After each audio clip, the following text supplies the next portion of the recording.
சிலு சிலுவென குளிர் அடிக்குது அடிக்குது, சிறு எறும்புகள் மலர் வெடிக்குது வெடிக்குது, மரகொத்தி பறவைகள் மனமிட்டு பறக்கிட்டது. டொடொடொய், டொடொடொய்.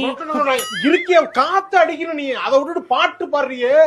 என்ன மூஞ்ச பாருங்க, நீ குத்துதா என்ன பிராங்க் பண்ணுதானே தெரிய மாட்டேங்குது. சிலு காத்து சிலுவென்று கிடக்கு. சிந்தேனை பூக்களில் ஓட வாசனை வந்து வந்தேன் கண்ணம்மா. பாட்டு பாடி வெறுப்பதி இருக்கியா? இரு உனக்கு ஆஃப் பண்றது. அதாவது இவர் சொல்றது அப்படியே நடக்குதுங்க.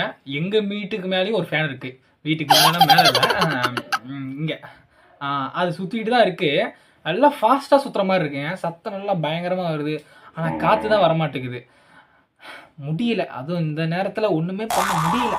ஒரு நாளைக்கு 2 தடவை குளிச்சாலும் சரி, 10 தடவை குளிச்சாலும் சரி, தப்பிக்கவே முடியலங்க. எங்க போனாலுமே செக் வச்சிடுறாங்க. உருக்கி எடுத்துருது நம்ம அப்படியே. அந்த அளவுக்கு வெயில் அடிக்க சொல்லி யாரும் கேட்கல, ஆனாலும் அடிக்குது. இதுக்கு என்ன பதில் இருக்கு? இல்லை நான் என்ன பதில் சொல்ல போறேன்?